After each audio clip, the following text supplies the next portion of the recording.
Class 11th के प्यारे मित्रों, आज हम चैप्टर 1 द लिविंग वर्ल्ड के बारे में डिस्कस कर रहे हैं और इस चैप्टर के अंदर हम स्टडी करेंगे टैक्सोनॉमी की, किस तरीके से लिविंग ऑर्गेनिजम्स को जो है वो क्लासिफाई करना है और मॉडर्न टैक्सोनॉमी क्या होती है और सिस्टमेटिक्स क्या होता है। बाइनोमियल सिस्टम ऑफ नोमेनक्लेचर के बारे में ऑलरेडी अपन डिस्कस कर चुके हैं, लेकिन फिर भी थोड़ा सा रिवीजन जो है वो हम इसका करेंगे। ठीक है, तो सबसे पहले हम बात करते हैं टैक्सोनॉमी की।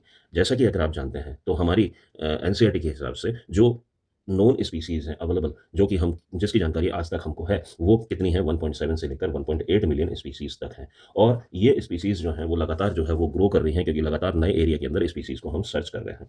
अब इनको जो है वो हमको ग्रुप करना है। अब ग्रुप करने के लिए इनको कन्वीनिएंट कैटेगरीज़ के अंदर बाँटना है, इनको आइडेंटिफ़ाई करना है। तो इसके लिए हमने अलग-अलग जो कैटेगरीज़ बनाई हैं, उसको हम क्या कहते हैं, टैक्सा। टैक्सा जो है वो साइंटिफिक वर्ड है किसके लिए? कैटेगरीज़ के लिए। और टैक्सा जो है वो हमने यूज़ किया है कैटेगरीज़ के लिए। और क्या बेसिस है? सिमिलैरिटी और डिसिमिलैरिटी जो है वो बेसिस है। अगर बहुत ज़्यादा सिमिलैरिटी है किसी भी ऑर्गेनिज्म में, तो उसको जो है वो हम एक कैटेगरी के अंदर रखेंगे। तो सिमिलैरिटी के हिसाब से कैरेक्टर्स जो हैं और डिसिमिलैरिटी के हिसाब से कैरेक्टर्स को अलग किया जाएगा। तो टैक्सा के अंदर अगर हम देखेंगे तो 7 ऑब्लिगेट कैटेगरीज़ जो हैं वो हमको देखने को मिलती हैं। वो कैटेगरीज़ कौन-सी हैं? स्पीशीज़ है, जीनस है, फैमिली है, क्लास है, ऑर्डर है, फाइलम है और किंगडम है। यहाँ पर हम चल रहे हैं नीचे से ऊपर की तरफ। तो सबसे लार्जेस्ट जो कैटेगरी है वो किंगडम है और इसके अंदर हमने डिवीज़न कर दिया है कि किंगडम जो है वो एनिमल्स के लिए अलग है, प्लांट्स के लिए अलग है। तो किंगडम एनिमेलिया या किंगडम प्लांटे। उसके बाद जो कैटेगरी आती है वो है फाइलम। फाइलम यूज़ होता है हमेशा एनिमल्स के लिए और प्लांट के लिए हमेशा यूज़ करेंगे हम डिवीज़न।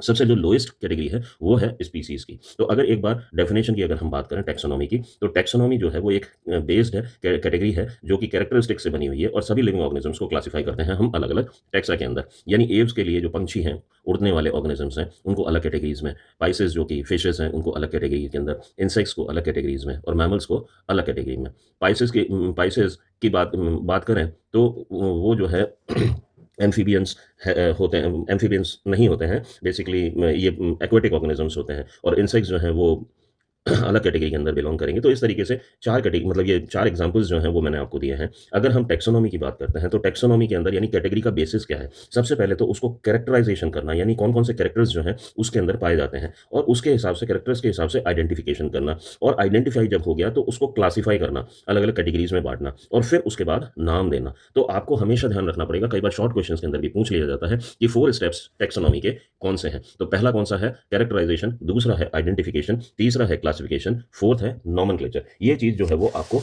हमेशा ध्यान रखनी पड़ेगी। नेक्स्ट आ जाता है मॉडर्न टैक्सोनॉमी। अब मॉडर्न टैक्सोनॉमी जो है वो किसके ऊपर बेस्ड है? इस चीज़ को भी आपको ध्यान रखना है। ये जो शरीर के अंदर के स्ट्रक्चर्स हैं, इंटरनल ऑर्गन्स हैं या इंटरनल सेल्स हैं, टिश्यूज़ हैं, उसके बारे के अंदर आपको पूरी नॉलेज होनी चाहिए कि उस के अंदर उस ऑर्गेनिज्म में किस तरीके हैं, सेल का स्ट्रक्चर जो है वो किस तरीके का है, उसके डेवलपमेंट प्रोसेसेस क्या हैं, इकोलॉजिकल इन्फॉर्मेशन जो है वो किस तरीके से डेवलप हुआ है, जैसे एम्ब्रियोनिकल स्टेजेस जो हैं वो आपको मालूम होनी चाहिए कि इकोसिस्टम के अंदर किस तरीके से वो डेवलप हुआ है, इंटरेक्शन करता हुआ। तो ये पॉइंट्स जो हैं वो भी टेकन करे जाते हैं मॉडर्न टैक्सोनॉमी में। लेकिन जो पुराने हिसाब से अगर क्लासिफिकेशन था तो वहाँ पर सिर्फ जो है वो कैरेक्टर्स जो हैं वो बाहरी कैरेक्टर्स, एनाटॉमिकल कैरेक्टर्स हो गए या मॉर्फोलॉजिकल कैरेक्टर्स हो गए, जनरल कैरेक्टर्स जो हैं उनके हिसाब से करी जाती थी। लेकिन मॉडर्न टैक्सोनॉमी में ये सारे चेंज हुए हैं। तो ये 4 पॉइंट्स आपको ध्यान रखने हैं। इंटरनल स्ट्रक्चर हो गया, सेल स्ट्रक्चर हो गया, डेवलपमेंटल प्रोसेस हो गया, इकोलॉजिकल इन्फॉर्मेशन हो गया और एम्ब्रियोनिक स्टेजेस हो गई। अगर एक एग्जांपल की बात करते हैं जैसे डॉग्स और ह्यूमन, तो हो सकता है डॉग्स और ह्यूमन्स के अंदर कुछ कॉमन कैरेक्टर्स हों, लेकिन बहुत मेजॉरिटी में डिसिमिलर कैरेक्टर्स भी होंगे। तो इसी कारण से जैसे डॉग्स जो हैं वो भी मिल्क फीड करते हैं अपने यंग वंस को और ह्यूमन्स जो हैं वो भी फीड करते हैं अपने यंग वंस को। तो ये एक कॉमन कैरेक्टरिस्टिक्स हो गई। तो लेकिन डिफरेंट कैरेक्टरिस्टिक्स की बात करें तो डिसिमिलर कैरेक्टर्स की बात करें तो बहुत सारे हैं। तो इन दोनों को जो है वो फीडिंग हैबिट्स के हिसाब से क्लास मैमेलिया के अंदर रखा गया है। टैक्सा जो है वो 3 नामों से हम जान सकते हैं, या तो रैंक है, टैक्सा है या कैटेगरीज़ है। अलग-अलग तरीके से हम पूछ सकते हैं कि आपका कॉमन नाम जो है वो टैक्सा का क्या है, तो कैटेगरी हो गया, या थोड़ा-सा और अनकॉमन नाम क्या है, रैंक हो गया और प्रॉपर साइंटिफिक नेम क्या हो गया, वो टैक्सा हो गया। अब ये जो क्लासिफिकेशन होता है वो हायरार्की ऑफ स्टेप्स के पीछे बेस्ड होता है, यानी स्टेप्स जो हैं वो होते हैं और टोटल 7 स्टेप्स हैं। तो सबसे पहले कैटेगरी को जो है वो यूनिट के अंदर क्लासिफाई करना पड़ेगा, जो नॉलेज है कैरेक्टर्स की, उसके अकॉर्डिंग क्लासिफिकेशन होगा। सिमिलैरिटी और डिसिमिलैरिटी के जो कैरेक्टर्स हैं, उसके आधार पर जो है वो क्लासिफिकेशन होगा। अगर हम किंगडम से लेकर स्पीसीज तक चलते हैं, तो हम क्या देखते हैं कि नंबर जो सिमिलर कैरेक्टर के हैं, वो ऊपर से नीचे तक इंक्रीज़ कर रहे हैं और अगर स्पीसीज से किंगडम की तरफ चलते हैं, तो हम ये देखते हैं कि जो सिमिलर कैरेक्टर्स होते हैं, वो लगातार डिक्रीज़ हो रहे हैं और किंगडम के अंदर जब पहुँचेंगे, तो बहुत सारे डिफरेंट कैरेक्टर्स हमको दिखेंगे। लेकिन जो स्पीसीज है, उसके अंदर सेम कैरेक्टर्स जो हैं, वो सभी के अंदर मिलेंगे। जैसे होमो सैपियंस है, Homo sapiens is used for होमो तो जीनस हो गया और सैपियंस जो है वो स्पीसीज हो गया। तो होमो सैपियंस के अंदर जो सैपियंस है, पर्टिकुलरली उसके अंदर मेल और फीमेल के तकरीबन सभी कैरेक्टर्स जो हैं सेम है, सिवाय एक रिप्रोडक्टिव सिस्टम के। अब हम बात करते हैं सिस्टमैटिक्स की। अब सिस्टमैटिक्स क्या है कि हमको इनको सभी ऑर्गेनिज़्म को अरेंज करना है और अरेंज करने के लिए हमको जो है वो अलग-अलग कैटेगरीज़ के अंदर इनको अरेंज करके रख दिया है। तो यानी एक ऐसी ब्रांच है साइंस की जो कि डील करती है सिस्टमैटिक अरेंजमेंट के लिए ऑर्गेनिज़म्स के लिए और उसके अंदर हम क्या इंक्लूड कर रहे हैं, उसके एवोल्यूशनरी रिलेशनशिप को भी जो यूज़ कर रहे हैं। सिस्टमैटिक जो है वो एक बहुत बड़ी कैटेगरी है टैक्सोनॉमी से। टैक्सोनॉमी तो सिर्फ़ सिर्फ़ उसको जैसे किंगडम है उसको स्टडी किया, स्पीशीज़ है उसको स्टडी करा, उसकी जो स्टडी है, टैक्सा की स्टडी है उसको हम बोल रहे हैं टैक्सोनॉमी। लेकिन सिस्टमैटिक्स जो है वो उसके अंदर किस तरीके से अरेंजमेंट किया है सारे ऑर्गेनिजम्स का यानी ऊपर से किंगडम से लेकर स्पीसीज तक उसकी जो कंप्लीट स्टडी है उसको हम सिस्टमैटिक्स बोलते हैं। कार्लोस लिलेनियस नाम के जो साइंटिस्ट थे उन्होंने जो है वो 2 सिस्टम जो है वो दिए थे।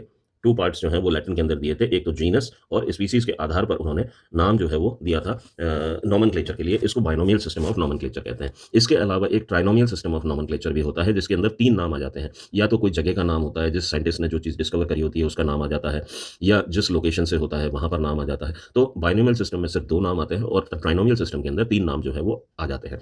उसके रूल्स जो हैं वो ऑलरेडी हम पढ़ चुके हैं। इसके अंदर 2 टर्म्स होती हैं जीनस और स्पीशीज़ और ये वर्ड जो है वो इटैलिक्स में लिखे होते हैं अगर प्रिंटेड फॉर्म के अंदर होते हैं और लैटिन ओरिजिन होता है। फर्स्ट लेटर जो है वो कैपिटल होता है, स्पीशीज़ का जो है वो स्मॉलर लेटर होता है। साइंटिफिक नेम्स जो है वो अंडरलाइन किया करते हैं, अलग-अलग जीनस को अलग अंडरलाइन करेंगे और स्पीशीज़ को अलग अंडरलाइन करेंगे जब हैंड रिटन हो। तो ये जो है वो ऑथर का नाम जो है वो बाद में आएगा आफ्टर स्पीशीज़ नेम। इसका एग्जांपल देखें तो मैग्नीफेरा जो है वो जीनस है और इंडिका जो है वो स्पीशीज़ है। मैग्नीफेरा, इंडिका जो है वो इस तरीके से इटैलिक्स के अंदर प्रिंट होगा। अगर हाथ से लिखेंगे तो ये दोनों जो है वो अंडरलाइन होंगे, यानी ये दोनों नाम जो है वो सेपरेटली अंडरलाइन होंगे इस तरीके से। अब मैग्नीफेरा इंडिका जो है वो अंडरलाइन करके लिख दिया गया है, लेकिन यहाँ पर जो है वो एक साथ लिखा गया है, इसको अलग-अलग लिखते हैं। लिन जो है वो साइंटिस्ट थे जिन्होंने इसको डिस्कवर किया था या नाम दिया था और ये रोमन के अंदर लिखा जाता है लिलेनियस और एब्रिविएशन फॉर्म के अंदर लिखा जाता है, यानी शॉर्ट करके लिखा जाता है। ऐसा नहीं कि पूरा कार्लोस लिलेनियस पूरा वर्ड आएगा। लिन जो है वो शॉर्ट के अंदर आएगा और रोमन के अंदर होगा और बाकी का नाम सारा लैटिन में होगा और एब्रिविएशन के अंदर ये नाम जो है वो साइंटिस्ट का लिखा जाएगा। उम्मीद करता हूँ आपको समझ में अच्छे से आया होगा। आप इसको स्लाइड को देखें, मेरे वीडियो को देखें और अच्छे से जो है इसके नोट्स बनाएँ और फिर भी कोई प्रॉब्लम आती है तो आप मेरे को कमेंट करें, लाइक करें, फॉलो करें, सब्सक्राइब करें। मैं देख रहा हूँ कि आप लोग सब्सक्राइब नहीं कर रहे हैं, वीडियोज़ कम देखते हैं। ये आपके लिए इतनी मेहनत करी जा रही है, जिससे कि आप जो है वो 100% जो है वो अचीव कर पाएँ अपने एग्ज़ाम्स में। इसके अलावा मैं बहुत सारे क्वेश्चंस डालूँगा, एमसीक्यू डालूँगा, हर तरीके की ऐसी रिक्वायरमेंट जो आपकी सारी 100 प आउट ऑफ 100 लाने में आपकी मदद करेगी, वो सब मैं आपके लिए करके दूँगा। बस आप अच्छे से इसको पढ़ें, लाइक करें, सब्सक्राइब करें और फॉलो करें। Thank you.